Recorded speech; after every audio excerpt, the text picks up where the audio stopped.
Hello, everyone. This is Rev Brad on the Soccer Chaplains United podcast from the Touchline. Today's podcast is part of our Lesson from Lasso series, so if you're short on time, when you hear that Ted Lasso theme song, you can skip ahead a minute and get right into the pod. Apple TV's Ted Lasso show has been very popular, and a lot of what we see on the screen gives a glimpse of life at a football club. Being around a professional team for some 25 years, I thought I would offer a chaplain's perspective on some of what we see in each episode. There are some great lessons to be learned, whether you're a person of faith or not. You might be an athlete, a coach, or simply a fan of the beautiful game.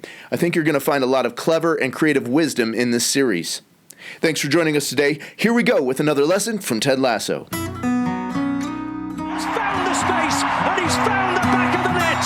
Just a little off foot, thinking he's going to go far post. Not strong enough with his right hand. Whips that one in. Far post, almost made him ends, and they have. He has the hat-trick. The second in his career. The third of the night. The hat-trick hero. Talked about you're not going to be able to sustain that kind of pressure. To the corner. Goes towards the near post. And you're the angle, and what a goal! What a goal! Lesson 43 in our Lesson from Lasso series, and our new favorite person, Danny Rojas, has gone down with an injury.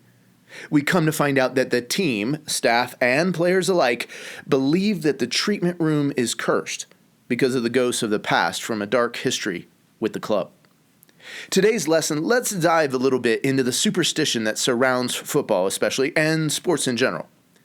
If you're at all a fan of the beautiful game, you're likely aware of the different superstitions that exist around the game and that athletes and others carry with them, and the ways in which they combat or fight, quote-unquote, these superstitions and ghosts. A few examples come to my mind. For example, stepping on the painted lines as you enter the pitch. That's a big no-no. Or making a sign of the cross before coming on as a substitute. Putting on your shorts, shin guards, socks, and boots in a particular way. Left foot first or right foot first. Showering before the match, huddling for a pre-match prayer, saying incantations over the goal frame to make sure that there's some voodoo curse or you're removing a voodoo curse from what the other team might have put on there.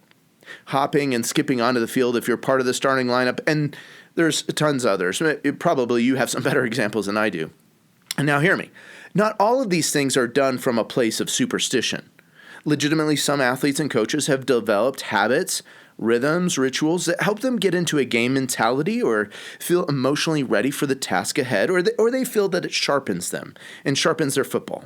So I want to make a clear distinction, but there are moments in football when superstition gets the better of our minds and mentalities, and we capitulate to some of these little things, even for me as a chaplain.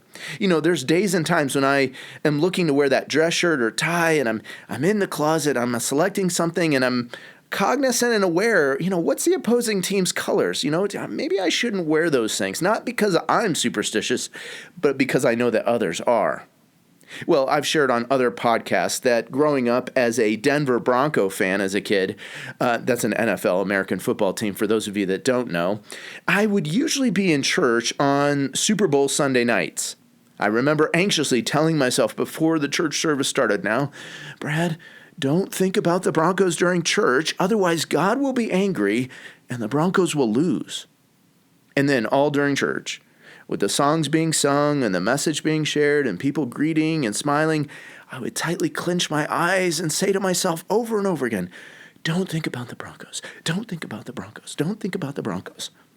Well, imagine my chagrin when finishing church service and rushing to the youth room where the church was putting the game on finally, turning it on only to find out the Broncos were being blown out by the 49ers 55-10 for their third Super Bowl loss in the past 4 years. Well, those were tough years, let me tell you, especially being a Bronco fan at church and everybody kind of laughing at me, and I knew that I had spoiled it for the team. And the fact is, too, that in the years where the Broncos have won and I haven't been at a church service because I was at home or watching with friends, and the Broncos won those games, well, that hasn't helped the superstition at all. But what do we do with superstition? What do we do when we believe that someone or something is cursed? How do we, quote-unquote, reverse the curse? Do we stand around the trash bin and burn things of significance to ward off evil spirits like our fearless coach Lasso? Well, ritual can be good and helpful, But in the case of curse, I think a better answer comes to us from the psalmist David. He writes in Psalm 109 this treatise, a cry out to God because of the way he's been falsely accused and cursed.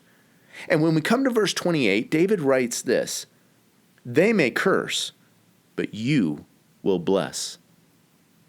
The hope for the people of God isn't in their own power or ability to fight off curses and evil spirits, but rather in God's divine intervention to turn the curse into a blessing. Scholars hold that a curse can be annulled by a stronger word of divine blessing, i.e., God can trump a word of curse with just a simple word of blessing. There's an interesting story in the book of Numbers. The king of Moab hears about the migration of Israel from Egypt. He comes to know that the people are likely too powerful and they are afraid and hostile toward the Israelites.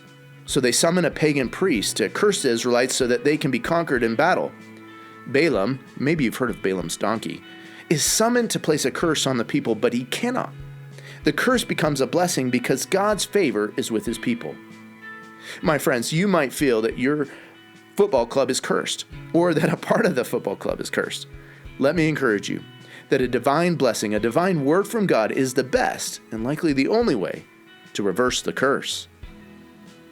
Well, thanks for listening to this lesson from Ted Lasso. This is Reb Brad coming to you from the touchline.